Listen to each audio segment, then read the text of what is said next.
to glory of his members. ఆయన సభ్యులుగా ఆయన మహిమలోనికి మనము స్థలము మార్పు నొందిన వారిగా అక్కడకు చేరనయ్యున్నాం. We are his members. మనము ఆయనకు సభ్యులమై Flesh ఉన్నాం. of his flesh and bone of his bone. ఆయన శరీరములో మనం శరీరమై ఉన్నాం, ఆయన ఎముకలలో మనము ఎముక And అయి he ఉన్నాం. said, let not your hearts be troubled. ఆయన ఏమని సెలవిచ్చారంటే మీ హృదయములను Ye believe in కలవరపడనీయకండి. God, believe also in me. మీరు దేవుని యందు విశ్వాసం ఉంచుచున్నారు, నా He యందు said, విశ్వాసం in my ఉంచండి. father's house are many mansions. If it were not so, I would have told you. ఆయన సెలవిచ్చారు, నా తండ్రి ఇంటి అనేక నివాసాలు ఉన్నాయి, లేకపోతే నేను మీకు చెప్పి He ఉండేవాడిని. says, I go to prepare a place for you.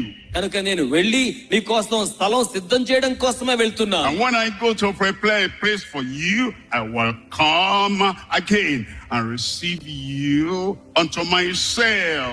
నేను వెళ్ళి మీ కొరకై స్థలాన్ని సిద్ధం చేసి అక్కడ ఉండి నేను మిమ్మల్ని స్వీకరిస్తాను అని సెలవిచ్చి ఉన్నారు. Is receiving us unto himself. That's the translation we're talking about. We're taking from earth, we're taking to heaven. మనము ఈ లోకము నుండి దైవ రాజ్యానికి స్థలము మార్చబడే ప్రక్రియను గురించి మాట్లాడుతున్నప్పుడు ఆయన తానే స్వయముగా అక్కడ ఉండి భూలోకము నుండి పరలోకమునకు మనల్ని స్వీకరించనయ్యున్నారు. Paul the apostle, he expanded and explained that translation. అపోస్తలుడైన పౌలు భక్తుడు ఈ యొక్క స్థాన భ్రంశాన్ని అద్భుతమైన రీతిలో బలీయమైన సత్యముగా సమూలాగ్రంగా మనకు వివరించి ఉన్నాడు. In 1 Corinthians chapter 15 verse 51. మొదటి కొరింథీ పత్రికలో 15వ అధ్యాయములో 51వ వచనము నుంచి మనము గమనించగలిగితే He says, behold, I show you a mystery. ఆయన అంటున్నాడు కదగా, ఇదో నేను ఒక మర్మమును మీకు తెలియజేయుచున్నాను. We shall not all sleep, మనమందరము నిద్రించము గాని but we shall be changed. ఒక్క నిమిషములో మనమందరము మార్పు చెందుదము. He said, in a moment, in the twinkling of an eye. ఆయన అంటున్న మాట ఏమిటంటే ఒక్క నిమిషములో ఒక్క రెప్ప పాటున At అలా the జరుగుతుంది. last trump, ఆ యొక్క ఆఖరి సమయములో it says, for the trumpet shall sound, కడబూర ధ్వని ధ్వనించిన సమయములో and the dead shall be raised incorruptible, ఆ విధంగా అక్షయత్తును పొందిన వారిగా మృతులు లేవనెత్తబడతారు. and we shall be changed. ఆ విధంగా మనము మార్పు పొందుదము. And we shall be changed. మనము మార్పు పొందుదము. Talking about this glorious translation, ఈ మహిమవంతమైన స్థాన చలనాన్ని గురించి మనం మాట్లాడుకుంటూ ఉన్నాం. we have examples in the old, in the new. మనకు క్రొత్త నిబంధనలో గాని పాత నిబంధనలో గాని ఉదాహరణలు ఉన్నాయి. Number one, we have the translation of Enoch. మొదటిగా హనోకుకు సంబంధించిన స్థాన చలనాన్ని మనం చూడగలుగుతాం. The truly righteous form and unprecedented translation. ఆయన నీతిమంతుడిగా జీవించి శరీరముతో ఉండగానే దేవునితో నడిచిన వానిగా భూలోకము నుంచి పరలోకానికి బదిలీ అయిపోయాడు. We're told of the translation of Enoch ఆ విధంగా హనోక్ యొక్క స్థాన భ్రంశాన్ని చలనాన్ని మనం చెప్పుకున్నాం. and the translation of Elijah. అలాగే ఏలియా యొక్క స్థాన చలనాన్ని గురించి మనం యోచించవచ్చు. They didn't go through the portals of death to go up to heaven. ఆయన మరణాన్ని తప్పించుకున్న వానిగా ఉన్నట్లు మినహాయింపు పొందిన వానిగా దైవరాజ్యానికి ఆరోహణమై వెళ్ళిపోయాడు. They were truly righteous and they had an unprecedented translation that never happened to anybody in their generation. వారు తమ తరములో నీతిమంతులైన వారిగా ఉండి ఎవరి జీవితములోనూ ఎప్పుడు జరగని రీతిలో వారి దేహములలో మార్పు నొందిన వారిగా వారి స్థలములలో కూడా మార్పు నొందిన వారై మహిమవంతమైన దైవ రాజ్యమునకు చలనం పొందారు. We're told in Hebrews chapter 11 verse 5. అయితే హెబ్రీయులకు రాసిన పత్రిక 11వ అధ్యాయము 5వ వచనాన్ని మనం గమనించినప్పుడు And it says, by faith Enoch was translated that he should not see death. అక్కడ వ్రాయబడిన మాట, మరణము చూడకుండా విశ్వాసము ద్వారా హనోకు దైవరాజ్యమునకు కొనిపోబడ్డాడు అనేది భావం. Unprecedented translation. వారు మరణాన్ని లేకుండా దైవరాజ్య స్థాన చలనం పొందారు. Truly righteous man. నిజముగా నీతిమంతులైన వ్యక్తినిగా వారు ఉన్నారు. And we're told that he didn't see death and he was not found because God took him. వారు ఆయన కోసం వెతికారు గాని వారికి ఎవ్వరికి కూడా ఆయన కనబడలేదు. ఎందుకంటే దేవుడు ఆయనను కొనిపోయి ఉన్నాడు గనుక. And it says before his translation, he had the testimony that he pleased God. అతడు దైవరాజ్యమునకు వెళ్ళక మునుపు అతడు అందరి ద్వారా కూడా సాక్ష్యమును పొందిన వానిగా ఉన్నాడు. And then it says, without faith, we cannot please God. For he that comes to God must believe that he is, and the rewarder of them that diligently seek him. అందుచేత విశ్వాసం లేకుండా దేవునికి ఇష్టడై ఉండుట అసాధ్యం. దేవుని యొద్దకు వచ్చువాడు ఆయన తనకు నీతిని జరిగించువాడని ఆయనను మెళకువ కలిగి వెదికే వాని వలె ఉండాలి అని వ్రాయబడి ఉన్నది. The second example is that of Elijah. అలాగే ఎలియాకు సంబంధించిన ఉదాహరణ మనం గమనించగలం. In 2 Kings chapter 2, రెండవ రాజుల గ్రంథంలో 2వ అధ్యాయంలో verse 1 talks about the time God will take Elijah away to heaven. మొదటి వచనములోనే యెహోవా సుడిగాలి చేత ఏలియాను ఆకాశమునకు కొనిపోయే సమయం ఆసన్నమైనట్లుగా మనం చూడగలుగుతాం. Verse 3 says, the sons of the prophets came to Elisha.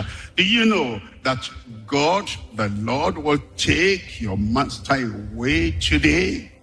3వ వచనంలో పేతురులో ఉన్న ప్రవక్తల శిష్యులు ఎలీషా యొద్దకు వచ్చి, నేడు యెహోవా నీ యొద్ద నుంచి నీ గురువుని పరమునకు తీసుకొని పోవుచున్నాడని నీవెరుగుదువా అని అడుగుతున్నారు. In verse 5, the sons of the prophets in Bethel, they came, do you know that the Lord will take away, he will not die, take away Elijah your master today? పేతురులో ఉన్న ప్రవక్తల శిష్యులు లేక కుమారులు ఎలీషా యొద్దకు వచ్చి, నీ గురువును దేవుడు మృతికి అప్పగించడం లేదు, మృత్యువు లేకుండా పరలోకమునకు కొనిపోబడుతున్నాడు, తీసుకుని వెళ్ళబోతున్నాడనే సంగతి నీవు ఎరుగుదువా అని అడుగుతున్నారు. In verse 9, Elijah himself said, Elisha, ask me what I'll do for you before, look at this, I'll be taken away from you.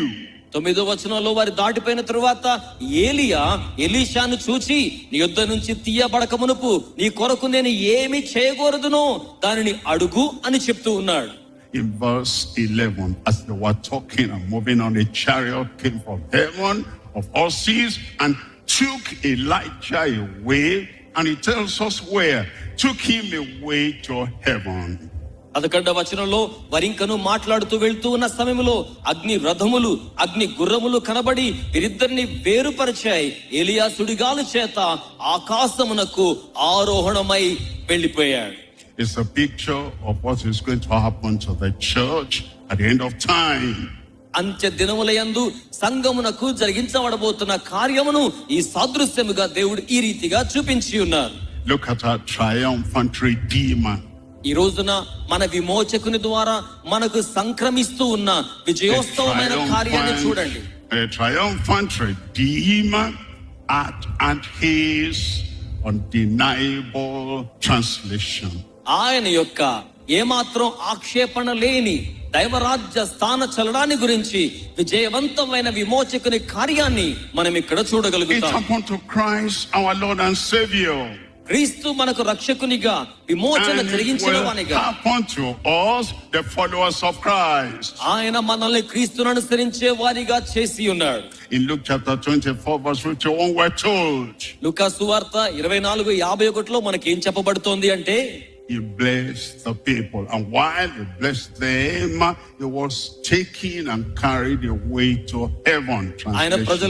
ఆయన ప్రజలను ఆశీర్వదిస్తున్న సమయంలో వారిని ఆశీర్వదించి అలాగున మేఘము మీద ఆకాశానికి పరలోకానికి ఆరోహణమయ్యాడు అని వ్రాయబడింది. And Acts chapter 1 verse 9 tells us that he was taken away to heaven while his disciples were looking at him. అలాగనే అపోస్తల కార్యములో 1వ అధ్యాయం 9వ వచనములో శిష్యులైన వారందరూ కూడా ఆయన వైపు తేరి చూచుచూ ఉండగా ఆయన అలాగున పరమునకు ఆరోహణమై కొనిపోబడ్డాడు. And the angels appeared to his disciples. Why are you standing here looking and gazing into heaven? This same Jesus, who is taking away from you to heaven, will come back in like manner. He's coming again. ఆ సందర్భంలో అక్కడ నిలిచి ఆ విధంగా చూస్తూ ఉన్న ప్రజల యొద్దకు దేవుని దూతలు వచ్చి ప్రత్యక్షమై, గలిలయ మనుషులారా, ఇలాగున మీరు ఎందుకు చూస్తూ ఉన్నారు? ఏ రీతిగా మీ ముందు ఉన్న యేసు పరలోకానికి ఆరోహణమై వెళ్ళి ఉన్నాడో అదే రీతిగా మరలా ఆయన పరలోకము నుంచి దిగి రానయ్యున్నాడు అనే వర్తమానాన్ని వారికి తెలియచేశారు. Now today, మరలా రాబోతున్నారు. we're looking forward to our own translation. మనము కూడా మన యొక్క స్థాన చలనాన్ని పొందే విధానం కోసం ఎదురు చూస్తూ ఉన్నాం. The word of God confirms very clearly దేవుడి సత్యాన్ని బహు సుస్పష్టంగా మనకు తెలియచేయిచు ఉన్నాడు. that for the believers of today, ఈ రోజు ఉన్న విశ్వాసులు కానీ సత్యాన్ని the తెలియచేస్తున్నారు. very next event we are waiting for as a church is the translation of the church to heaven. ఆ యొక్క సంఘాన్ని రెప్పపాటు కాలములో ఆయన మహిమవంతమైన సంఘముగా తన రాజ్యమునకు స్థాన చలనం బదిలీ చేయనయ్యున్నాడు. If I don't know about it, how do I prepare for it? నేను దానికోసం మాట్లాడుతూ సిద్ధపడకుండా ఉంటే ఎట్లా? అందు నిమిత్తమై నేను If I don't దానికోసం know సిద్ధపడాలి. Christ is coming again for me and for the church, how do I get ready?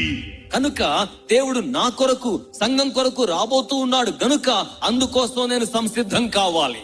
I might be playing religious game.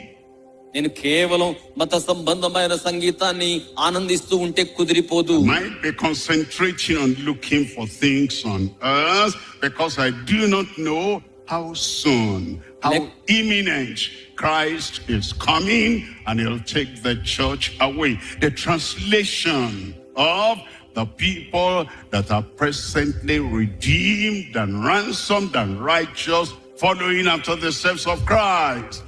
ఎందుకనగా క్రీస్తు తన రాజ్యానికి తీసుకుని వెళ్ళబోతున్న ఆ ఘట్టం ఎంత మహిమవంతంగా ఉండబోతుందో నాకు తెలియదు గనుక మహిమవంతమైన పాప పరిహారం పొందిన దైవ రాజ్య ప్రాప్తి పొందడానికే నిర్దేశించబడ్డ పాప పరిహారం పొందిన దేవుని ప్రజల సంఘాన్ని ఆయన తీసుకుని వెళ్ళడానికి రానయ్యున్నాడు గనుక అందుకోసం నన్ను నేను సంసిద్ధం చేసుకోవాలి. If the church is not preaching about the coming of Christ to take the church away, the church will be ignorant of what the Lord has done, is doing, and will do.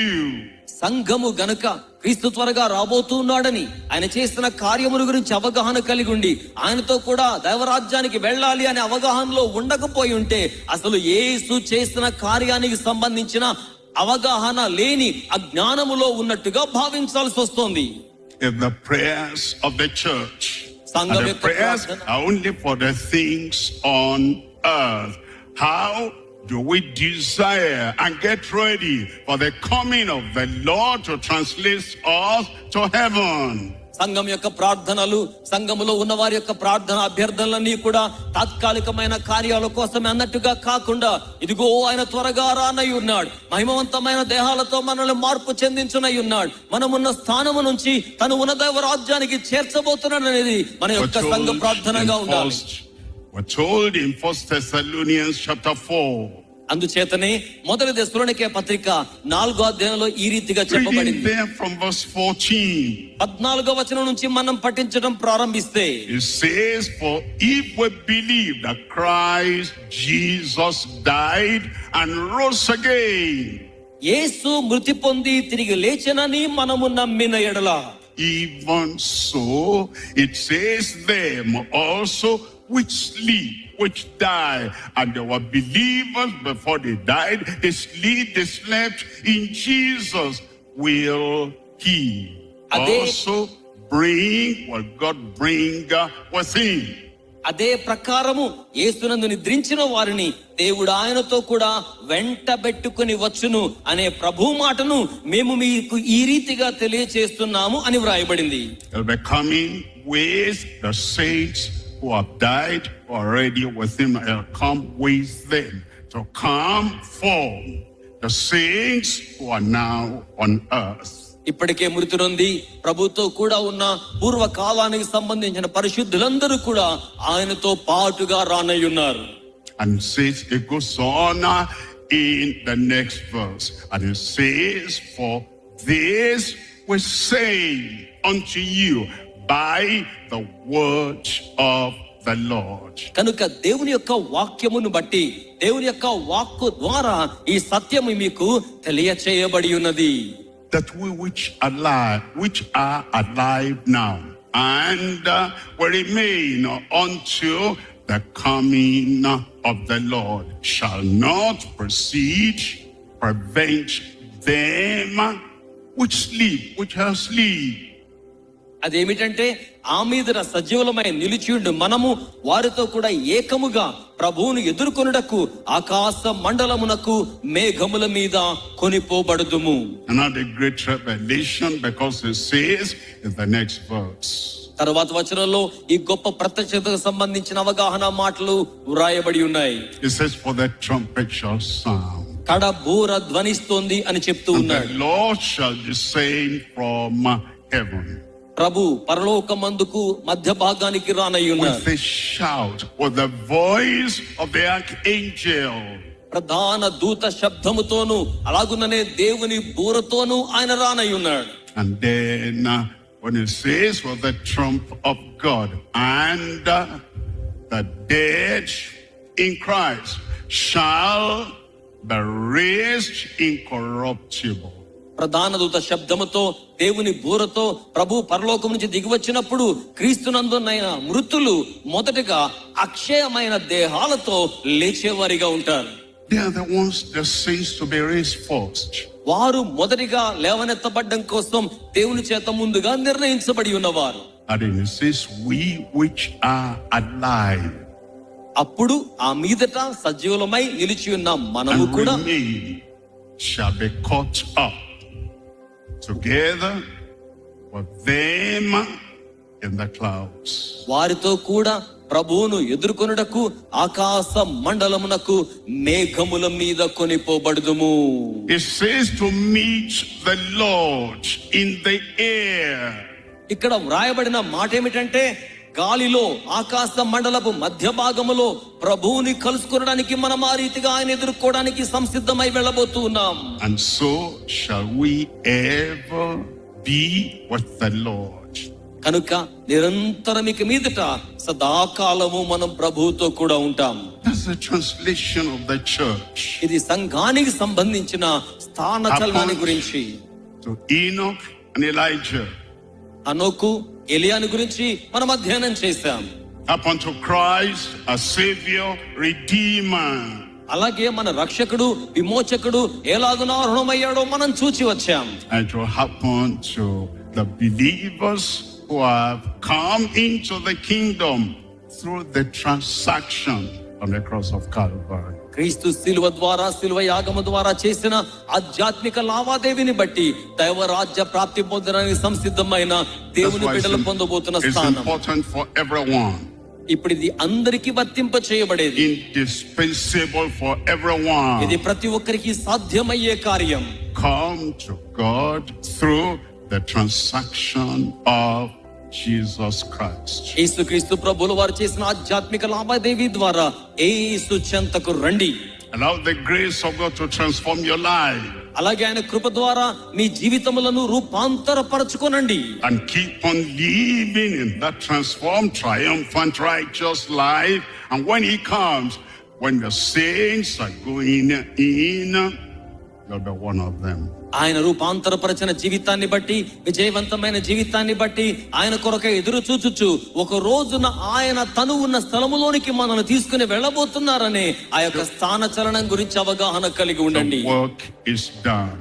ఇక్కడ పని ముగించబడింది. The great transaction done. గొప్ప ఆధ్యాత్మిక లావాదేవీ ముగించబడింది. Salvation available.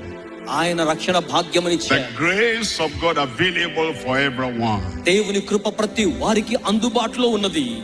And if any man be in Christ, is a new creature. ఎవడైనాను క్రీస్తు యేసునందున ఎడల వాడు నూతన సృష్టి. Old things are passed away, పాతవి గతించెను, and behold, all things are become new. ఇదిగో సమస్తమును క్రొత్తవాయెను. Be steadfast in Christ. క్రీస్తులో స్థిరంగా ఉండండి. Abide in Christ. క్రీస్తులో నిలిచి ఉండండి. Lay by the grace that we find in Christ. క్రీస్తులో కనుగొనగలిగిన కృపలో మీరు జీవించే వారిగా ఉండండి. And when the day of the translation of the rapture happens, you will the translation